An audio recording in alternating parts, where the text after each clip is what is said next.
फिर different international countries को explore करने की कोशिश की कि हमारे लिए कहाँ बेहतर अपॉर्चुनिटीज़ हैं। अब मुझे एक ऐसा फोरम स्टार्ट करना चाहिए कि कोई भी हमें मेरे पास आता है गाइडेंस के लिए, तो मैं उनको एक प्रॉपर पाथवे बता दूँ। मोस्टली हम लोग जब ग्रेजुएट्स होते हैं तो हमारी कोशिश यही होती है कि कुछ थोड़ा बहुत एक्सपीरियंस ले लें मार्केट का और then we should move to the abroad. तो यहाँ पे जो करियर ओरिएंटेशन है फार्मासिस्ट की, उसमें आप क्या समझती हैं? उसके बाद मेरे पास जितने भी स्टूडेंट्स आते हैं करियर काउंसलिंग के लिए, मेरा सबसे पहला सवाल उनसे होता है, क्योंकि ये सबसे पहले एक प्रोफेशनल की अपना माइंडसेट होता है। अब इतने सारे कंट्रीज हैं, उन कंट्रीज में सिलेक्शन की जब बात आए तो फिर वहाँ पे बंदा फिर कंफ्यूज है। और as a pharmacist, as a individual, हम लोग हमेशा यही कोशिश करते हैं कि अर्निंग का जो सोर्स है वो सबसे ज़्यादा कहाँ पे है। जैसे एक कोरा कागज आता है मेरे पास वापस, मैम मैंने बाहर जाना है, पाकिस्तान में यही रहना, बाहर जाना है, आप बताएं मैं क्या।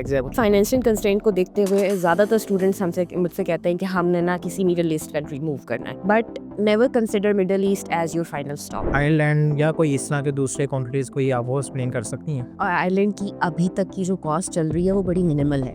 4,50,000 रुपीज टोटल प्रोसेस की कॉस्ट। अच्छा जी, अस्सलाम वालेकुम। तो आज हम फिर हाज़िर हैं एक नई वीडियो के साथ and today we have a madam Afifa. She is the founder of AS global health care academy और ये मेरी सीनियर भी हैं, फार्मासिस्ट भी हैं और from the past couple few of years ये काफ़ी लोगों को ट्रेन भी कर चुकी हैं। तो हम लोगों ने सोचा कि फार्मासिस्ट आए रोज़ शिकवा करते रहते हैं कि जी ग्रेजुएशन के बाद हम कहाँ जाएँ, कहाँ मूव ऑन करें, कोई ऐसा पाथवे नहीं है जहाँ पे उन लोगों को गाइड किया जा सके। तो ऐसे में हमारे कुछ सीनियर्स भी हैं जो कि कहीं छुपे हुए हैं, लेकिन हमारा काम है कि उनको हम कहीं से लेके आएँ और फिर उनको कहें कि आप अपना एक्सपीरियंस अपने फ्रेश ग्रेजुएट के साथ शेयर करें। तो आज मैडम अफ़ीफ़ा के साथ हम इसी टॉपिक पे बात करने वाले हैं कि जो फ्रेश ग्रेजुएट्स हैं वो कैसे अपनी जो करियर अपॉर्च्युनिटीज़ हैं उसको एक्सप्लोर कर सकें। तो हम उनके लिए बहुत शुक्रगुज़ार भी हैं उनका कि उन्होंने टाइम निकाला है। तो जी मैडम, सब first of all thank you very much for coming. तो आज हमारा जो मेन टॉपिक है ना बस वो यही होने वाला है कि जो फार्मासिस्ट हैं, हम उनको कैसे एक गाइड कर सकें और आपका जैसा कि एक्सपीरियंस भी है माशाल्लाह इसमें।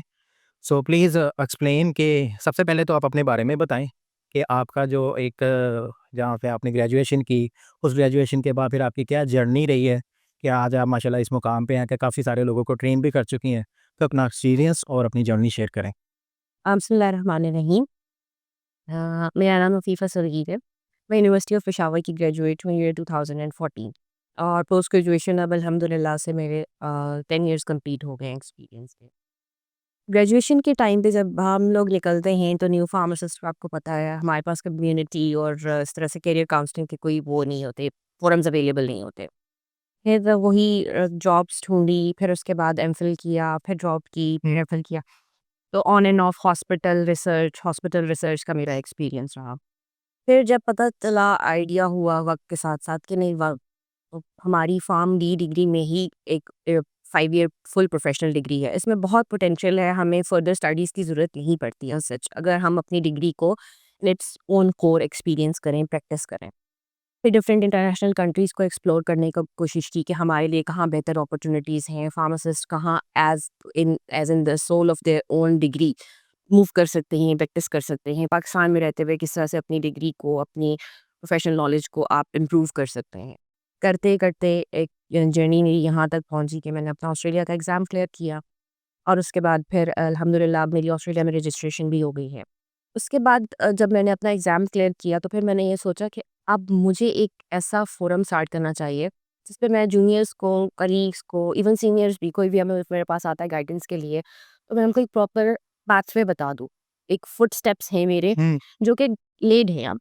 कोई भी फार्मासिस्ट मेरे पास आएगा, उनके लिए फ्री ऑफ कॉस्ट मेरी ये सर्विस है कि अगर आप किसी बाहर की कंसल्टेंट के पास, नॉन प्रोफेशनल बंदे के पास जाके आप थाउज़ेंड्स ऑफ रुपीज़ पे करने के बजाय, एक कंसल्टेंट फोरम के ऊपर आए जो कि आपके प्रोफेशन से रिलेटेड जी, है, बिल्कुल एग्ज़ैक्ट। और आपको dedicated, actual, in the real time जो प्रैक्टिसेस हैं, जो प्रोसेसेस हैं, उनकी इन्फॉर्मेशन देते हैं। एग्ज़ैक्टली। और 1 साल से मैं ये कर रही थी। शुरू में just immediate friends of friends के साथ किया। फिर जब मुझे बहुत अच्छा रिस्पॉन्स आया अपनी कम्युनिटी से, तो फिर मुझे लगा कि वाक़ई में हमारी कम्युनिटी में इस चीज़ की बहुत ज़्यादा ज़रूरत है हमको। और फिर आहिस्ता-आहिस्ता करते अब अल्हम्दुलिल्लाह मेरे पास जो है अब 4th बैच चल रहा है मेरे स्टूडेंट्स का, जो मुझसे कंसल्टेशन भी ले रहे हैं, कोचिंग भी ले रहे हैं। अच्छा मैडम, आपने जैसे कि बताया कि फार्मासिस्ट कम्युनिटी में एक डायर नीड थी कि कोई प्लेटफ़ॉर्म अवेलेबल हो जहाँ पे फ्रेश ग्रेजुएट्स हैं, जब वो पास आउट हों तो उनको एक प्रॉपर गाइडेंस मिले मोस्टली हम लोग जब ग्रेजुएट्स होते हैं तो हमारी कोशिश यही होती है कि कुछ थोड़ा बहुत एक्सपीरियंस ले लें मार्केट का और then we should move to the abroad. तो यहाँ पे जो करियर ओरिएंटेशन है फार्मासिस्ट की, उसमें आप क्या समझती हैं कि फर्स्ट लाइन जो है वो क्या होनी चाहिए एक फार्मासिस्ट के लिए, चाहे वो पाकिस्तान में हो चाहे वो बाहर बाहर हो, ये तो बात की बात है। जो फर्स्ट लाइन है ना जो उनको कंसिडर करना चाहिए वो क्या है, और फिर सेकंड लाइन ऑप्शंस क्या उनके लिए अवेलेबल है? आपका जो एक्सपीरियंस है इसमें, आपने मल्टीपल फार्मासिस्ट को ट्रेन भी किया हुआ है, तो उस पॉइंट पे आके एक्सप्लेन करें। बेसिकली सबसे पहले तो ये बात है कि जो करियर ओरिएंटेशन है, करियर काउंसलिंग है, ये हमारी हर फार्मेसी इंस्टीट्यूट को एटलीस्ट फोर्थ ईयर और फाइनल ईयर स्टूडेंट्स को अब जो है ना ये सर्विस प्रोवाइड करनी चाहिए। पहली चीज़ ये। इसके बाद मेरे पास जितने भी स्टूडेंट्स आते हैं करियर काउंसलिंग के लिए, मेरा सबसे पहला सवाल उनसे होता है, क्योंकि ये सबसे पहले एक प्रोफेशनल की अपना माइंडसेट होता है। क्योंकि हमारी फार्मेसी एक डायनामिक फील्ड है, इसके अंदर बहुत सारी सब फील्ड्स आती हैं, जैसे इंडस्ट्रियल है, रिसर्च है, कम्युनिटी है, हॉस्पिटल है। तो सबसे पहले तो स्टूडेंट का अपना एक इंटरेस्ट होता है। आपने अपने इंटरेस्ट की नीच को चूज़ करना है। उस नीच में जाके फिर आप अपने सब डिविजन्स बना सकते हो। First line, second line. Let's suppose एक बंदा है, स्पेशली मेल्स का ज़्यादा इंटरेस्ट होता है इंडस्ट्रियल के अंदर। अब आपके इंडस्ट्रियल के अंदर आपका है इंटरेस्ट, तो फिर मेरी रिकमेंडेशन होती है कि आप इंडस्ट्रियल के अंदर जाएँ, तो क्यूए क्यूसी के अंदर जाएँ या मार्केटिंग के अंदर जाएँ। ये वो 2 प्लेटफ़ॉर्म्स हैं जिनको आप पाकिस्तान में प्रैक्टिस करें या आप इंटरनेशनली प्रैक्टिस करें। इनकी तकरीबन गाइडलाइंस सेम होती हैं। प्रोडक्शन और वो वाले डिपार्टमेंट्स, क्योंकि हमारे पास तो कोई पेटेंट्स प्रोडक्ट होते नहीं हैं, उस तरह की इनमें मल्टीनेशनल कंपनीज़ नहीं हैं पाकिस्तान में। तो वो चीज़ें आपका जो स्कोप है उसको लिमिटेड कर देती हैं। ठीक? फिर आप उसके बाद रिसर्च की तरफ आएँ। तो रिसर्च में भी ये है कि एक तो आप ड्रग रिसर्च की तरफ जा सकते हैं, दूसरा आप रिसर्च को एज़ टीचिंग एक्सपीरियंस यूज़ कर सकते हैं। ठीक है। थर्ड चीज़ आपकी आती है क्लिनिकल और हॉस्पिटल, ठीक है। क्लिनिकल और हॉस्पिटल के लिए आपको बहुत ज़्यादा ज़रूरी होता है कि आपका एक बेसिक आपकी फार्माकोथेरेपी अच्छी हो, और उसको प्रैक्टिस करने के लिए आपके पास आपको शुरू में इंटर्नशिप्स, ऑब्जर्वरशिप्स करनी पड़ती हैं। बिकॉज़ आपका वो डायरेक्ट पेशेंट के साथ इंटरेक्शन होता है। डायरेक्ट पेशेंट के साथ इंटरेक्शन के लिए आपके पास कुछ बेसिक स्किल्स, कुछ बेसिक नॉलेज होना बहुत ज़रूरी है। रिटेल और कम्युनिटी का भी अच्छा सेटअप है, वो फिर हर फार्म्स की अपनी एक प्रेफ़रेंस भी होती है।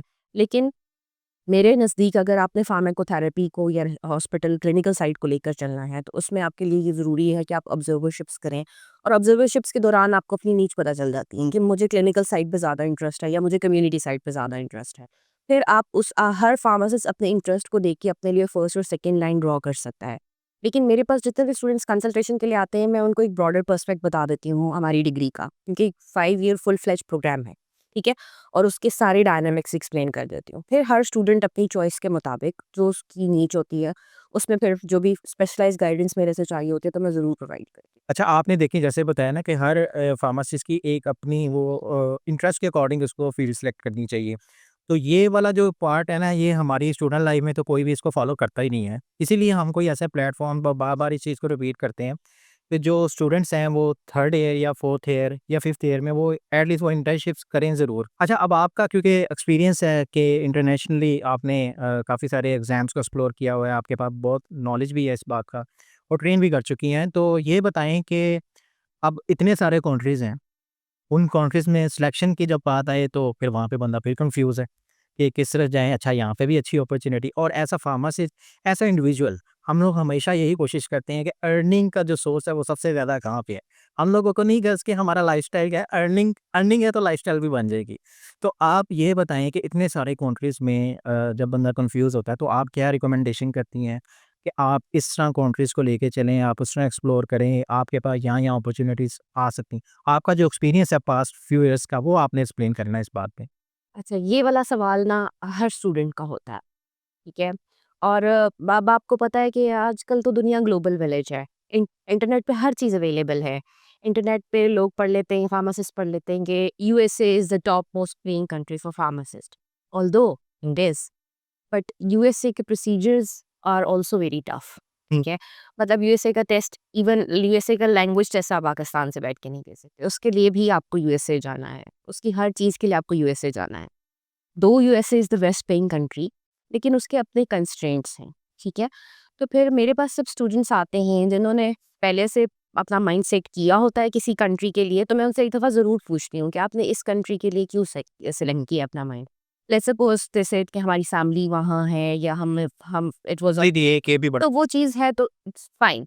बट एक जैसे एक कोरा कागज़ आता है मेरे पास फार्मेसिस्ट, मैम मैंने बाहर जाना है, पाकिस्तान में यही है ना, बाहर जाना है, आप बताएँ मैं क्या करूँ? एग्जैक्टली ये तो पॉइंट। उसके बाद सबसे पहली चीज़ आती है स्टूडेंट्स के फाइनेंशियल कंस्ट्रेंट्स।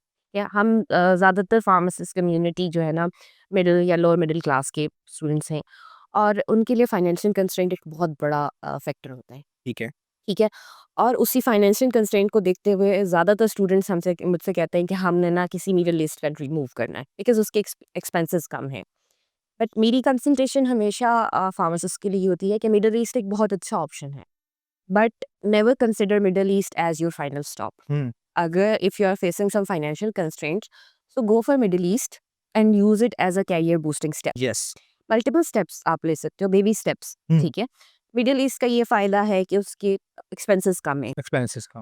पहले ये होता था मिडल ईस्ट के टेस्ट्स बड़े आसान होते थे। बट रिसेंट लास्ट 2-3 इयर्स में मिडल ईस्ट वालों ने भी अपने टेस्ट को रिवॉल्यूशनाइज़ करना शुरू कर दिया। अब जैसे सऊदीया वाले हैं वो नेपलेक्स से अमेरिकन सिस्टम से अपना टेस्ट बनवाते हैं, तो it is very tough now. But at least ये है कि कॉस्ट वाइज़ जो है ना, थोड़ा-सा वो ईज़ दे देता है कम आपको। है। अल्टीमेटली आगे जाके पे उस तरह से नहीं मिलती, लेकिन एटलीस्ट आप इतने सस्टेन हो जाते हो कि आप अपने अपने एक्सपेंसेस बेटर तरीके से चला के आप किसी बेटर कंट्री की तरफ बेटर मूव ऑप्शन कर की तरफ सकते हो जाते हैं। और एक्सपीरियंस भी हो जाता है आपके पास, एक इंटरनेशनल एक्सपोजर भी हो जाता है। फिर उसके बाद USA, no doubt it's the best country, but USA के प्रोसीजर टफ है। उसके बाद जो मेरे एक्सपीरियंस में कंट्रीज़ हैं, मेरी 2-3 फेवरेट कंट्रीज़ हैं। ऑस्ट्रेलिया, बिकॉज़ मैं खुद अब अल्हम्दुलिल्लाह रजिस्टर्ड हूँ ऑस्ट्रेलिया में। ऑस्ट्रेलिया की कॉस्ट थोड़ी-सी ज़्यादा है, बट इसका एक ये फ़ायदा है ऑस्ट्रेलिया का कि उसकी कॉस्ट डिफरेंट स्टेप्स में देनी पड़ती है आपको। लमसम एक ही दफ़ा आपको कॉस्ट नहीं देनी पड़ेगी। तो वो बहुत अच्छा ऑप्शन है। ऑस्ट्रेलिया का एक फ़ायदा ये है कि ऑस्ट्रेलिया एक बहुत बड़ी कंट्री है, ठीक है? इसकी डायनामिक्स बहुत वास्ट हैं, वहाँ पे करियर अपॉर्च्युनिटीज़ बहुत ज़्यादा हैं। मोस्टली स्टूडेंट्स को एक ये प्रॉब्लम भी आता है कि वो टेस्ट्स तो क्लियर कर लेते हैं, लेकिन उन्हें पोस्ट क्वालिफ़िकेशन पता नहीं होता, स्टेप्स का नहीं पता होता कि अब हमने क्या करना है। जी। तो ये वाली चीज़ें हैं। फिर ये चीज़ मैंने भी एक्सपीरियंस की, मैंने टेस्ट तो क्लियर कर लिया and I was all blank कि अब क्या करूँ? फिर कुछ करते कराते आखिरकार छोटे-छोटे स्टेप्स लेके खुद ही अपने ओन पे एक अपनी रास्ता बना लिया अपने लिए। लेकिन जिस दिन रास्ता बनाया था, उसी दिन डिसाइड किया था कि अब जूनियर्स के लिए एक पाथवे लाइड डाउन करना है। जूनियर्स को पता होना चाहिए कि मेरा एक ऑनलाइन फोरम अवेलेबल है, जिस पे मेरी कंसल्टेशन फार्मासिस्ट के लिए फ्री ऑफ कॉस्ट है। आपने जब जिस बारे में जो मेरी एक्सपर्टीज़ है, उनमें से आपने मेरे से किसी भी किस्म की कोई भी गाइडेंस लेनी है, आई एम अवेलेबल। तो ये मैंने किया था स्टार्ट। अच्छा, इसके अलावा कोई और ऑप्शंस अगर यूरोपियन कंट्रीज़ की बात करें कि वहाँ पे जाना चाहते हैं, यूएसए का आपने बता दिया वो टफ़ है। तो अगर मैं यूके की बात करूँ, वो भी जो एक सुनी-सुनाई बातें हैं कि जी स्टूडेंट वीज़े पे हम जा सकते हैं वहाँ पे। तो या फिर कोई आयरलैंड या कोई इस तरह के दूसरे कंट्रीज़ कोई आप वो एक्सप्लेन कर सकती हैं? जी, बिल्कुल।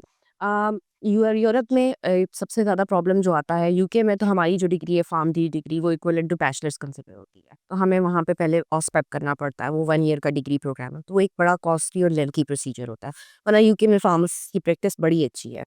उसके बाद हमारा जो सेकंड बेस्ट कंट्री है यूरोप से रिलेटेड, वो है आयरलैंड। आयरलैंड का एक फ़ायदा ये है कि Ireland English speaking European country है।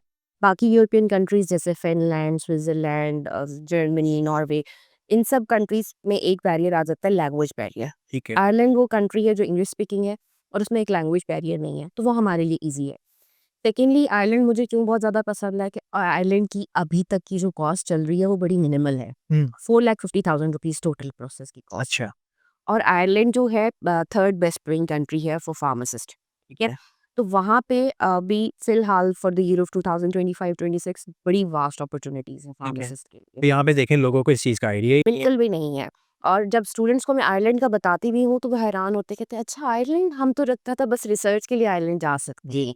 तो वो चीज़ें ऐसी हैं कि नेट पे चीज़ें पड़ी होती हैं, लेकिन आपने अपने फील्ड से रिलेटेड कैसे चीज़ें एक्सट्रैक्ट करनी हैं और उन सब चीज़ों को लेके कैसे चलना है, ये बहुत प्रॉब्लम है, ठीक है? और प्रॉपर कोई गाइडेंस फोरम भी नहीं है हमारे पास अवेलेबल। एक डायलेमा हमारे फार्मेसी प्रोफेशन का ये है, मुझसे पहले भी बहुत सीनियर्स गए हैं, मेरे साथ भी बहुत सारे लोग होंगे जो कि बाहर चले गए। लेकिन वो सिर्फ़ ये करते हैं कि अपना टेस्ट क्लियर करते हैं, अपना काम करते हैं, अपना बोरिया-बिस्तर बंद करते हैं और बाहर चले जाते हैं, हुँ। बाय-बाय। लेकिन जब मेरा हुआ था तो मेरा सबसे पहला गोल ही ये था कि नहीं, I need to be the first drop of the rain, I need to be the mentor for the young generation. और अल्टीमेटली जैसे जैसे रिस्पॉन्स आता गया तो मुझे पता चलता गया कि वाकई में ये एक बहुत इंपॉर्टेंट चीज़ है that is lacking in our system. तो एटलीस्ट स्टार्ट लिया है, और बस बंदा अकेला जब चलता है तो चलते चलते कारवां भी बन ही जाता है। And I am hoping that अल्हम्दुलिल्लाह अभी तक बहुत ज़्यादा मेरे स्टूडेंट्स मेरे साथ चल भी रहे हैं, और माशाल्लाह से काफ़ी सारे स्टूडेंट्स ने क्लियर ही किए हैं, अपनी डेस्टिनेशंस की तरफ भी जा रहे हैं।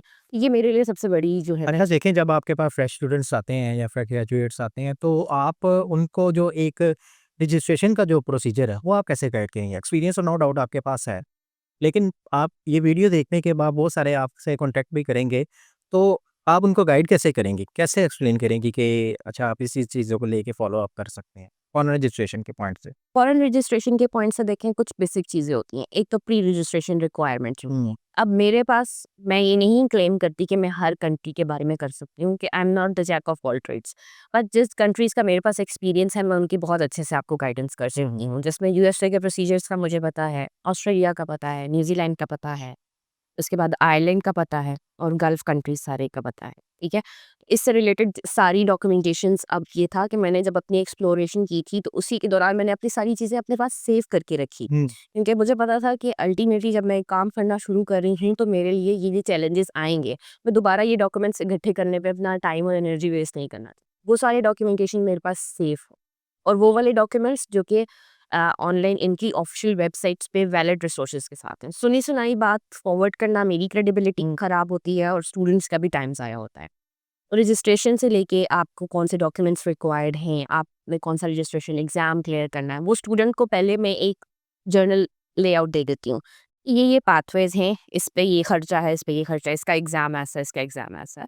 हुँ, उसके बाद स्टूडेंट अपना डिसीजन खुद लेता है, क्योंकि स्टूडेंट्स को अपने डायनामिक्स बेहतर पता होते हैं एज़ कम्पेयर टू मी। मैं सिर्फ़ उनको एक रास्ता दिखा सकती हूँ, रास्ता कौन से वाले रास्ते पे उन्होंने चलना है ये उनकी चॉइस होती है। ठीक है। और उस रास्ते पे चलने के लिए उन्हें मेरी हेल्प चाहिए या मेरी उंगली पकड़ के एंड तक जाना है, that is also their choice, but I am always available for the students. ठीक नहीं जी, ये देखें मैडम के बाद जैसे आपने देखा उनका एक्सपीरियंस भी है और मल्टीपल कंट्रीज़ का उन्होंने ये भी बताया कि मेरे पास इस चीज़ का मुझे पता है। और इनकी जो सबसे अच्छी बात मुझे ये लगी कि देखें वो बात नहीं की उन्होंने कि जी मेरे पास सबका ही नॉलेज है। जो जिसका नॉलेज उनके पास था उन्होंने वो कहा कि मेरे पास इन चीज़ों का नॉलेज है। तो अगर आपने उनके एक्सपीरियंस से बेनिफिट लेना है तो वो फिर आप इनके प्लेटफ़ॉर्म पे जाके मैडम से कंसल्ट कर सकते हैं। और उन्होंने इनिशियली कहा भी है कि जैसे कि बार-बार वो रिपीट कर रही हैं, फ्री ऑफ द कॉस्ट वो आपको इसमें कंसल्ट करेंगी और गाइड करेंगी।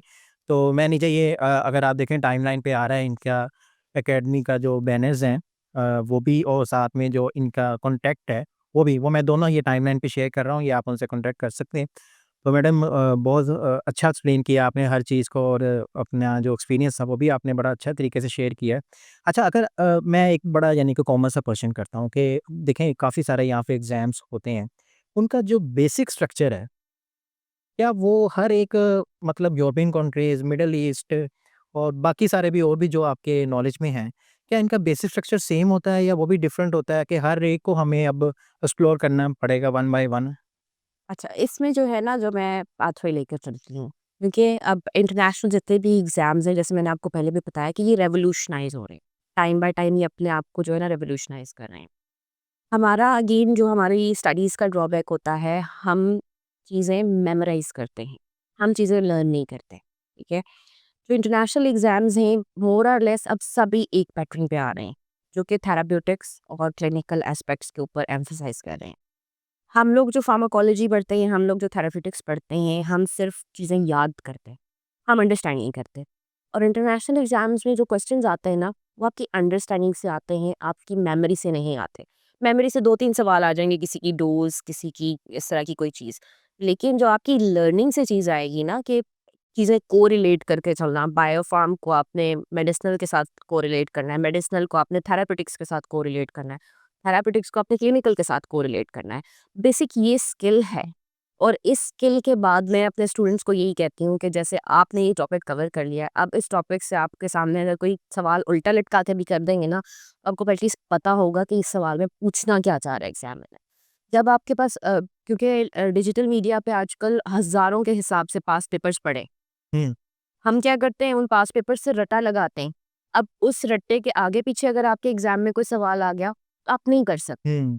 लेकिन जब आप एक दफ़ा कॉन्सेप्ट क्लियर करने के बाद वो जो क्वेश्चंस हैं उनको देखते हैं ना, तो आपके माइंड में एक पूरा मैप खुल जाता है कि ये आपसे पूछना क्या चाह रहा है।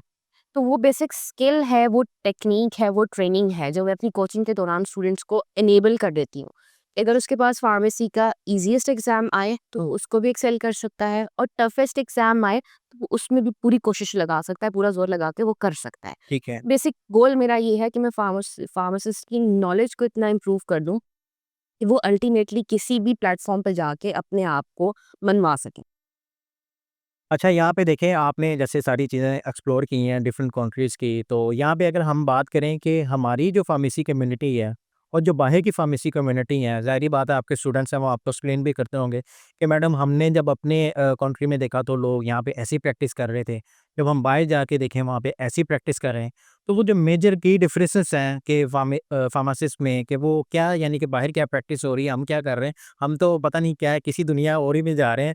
तो वो आपका जो एक्सपीरियंस है ना स्टूडेंट्स के पॉइंट ऑफ व्यू से जिनमें उन्होंने एक्सप्लेन किया, वो आप बताएँ कि बाहर क्या चल रहा है और इधर क्या चल रहा है? तो जैसे हमारा सबसे पहले पाकिस्तान में फार्मासिस्ट क्या कर रहे हैं?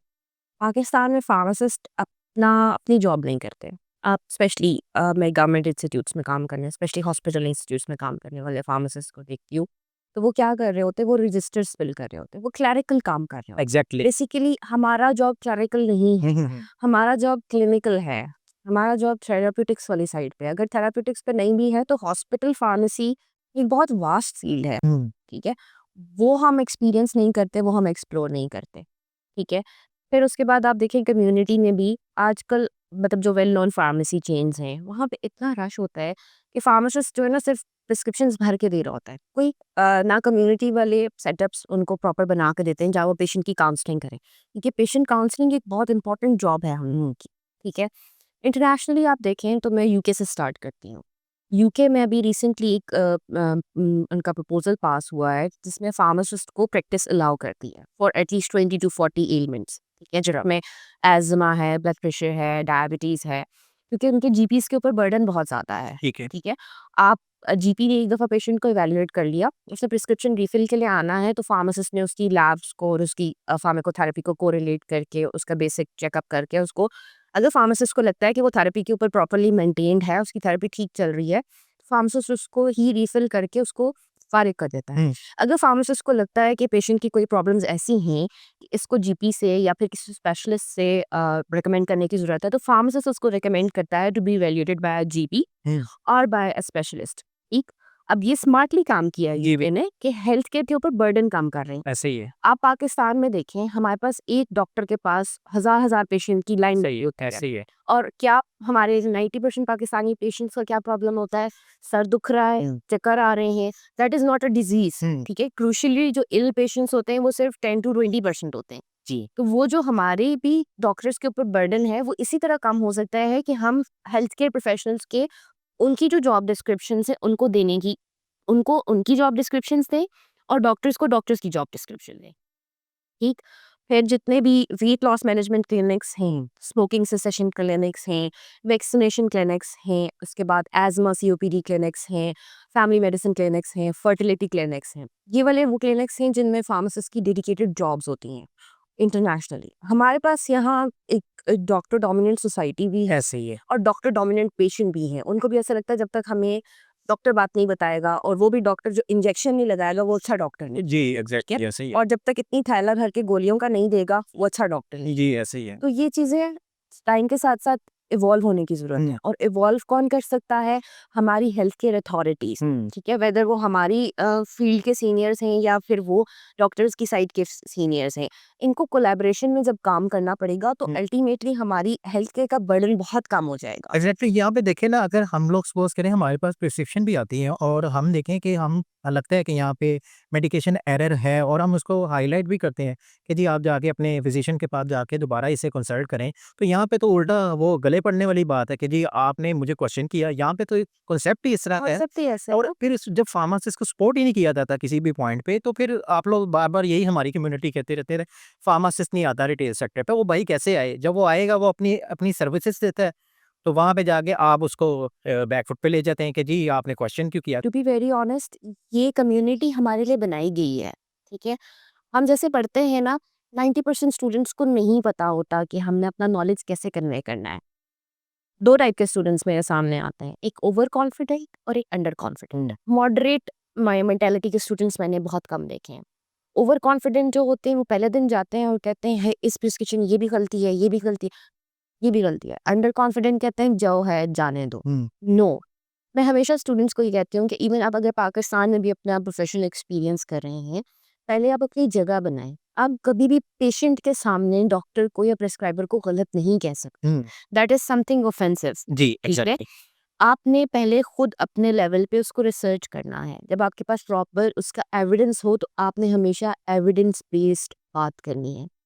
अल्टीमेटली शुरू में आपको सोसाइटी को एक्सेप्ट करने में टाइम लगेगा, लेकिन एक टाइम ऐसा आता है जब आप अपने नॉलेज के बेस पे अपने आप को अप्रूव करवा दे रहे हो, एग्ज़ैक्टली। तो लोग खुद आके आपसे कंसल्टेशन लेंगे। And this is one of my personal experiences. I started with CMH and in CMH there is also dictatorship as well. तो पहले दिन मुझे बिल्कुल जगह नहीं मिली, इवन मुझे खड़े होने की भी जगह नहीं बची। लेकिन अल्टीमेटली अब एक ऐसे टाइम पे मैं आ गई हूँ कि even they call upon me and they ask for drugs, they ask for drug interactions medically. तो ये चीज़ें विद टाइम आती हैं। ऐसे ही है। अब हमारे फार्मासिस्ट जैसे ज़्यादातर जो स्टूडेंट्स मेरे साथ सामने आते हैं, तो सबसे एक और कॉमन क्वेश्चन कि फार्मेसी का तो कोई स्कोप ही नहीं है। और this question it is very heartening for me.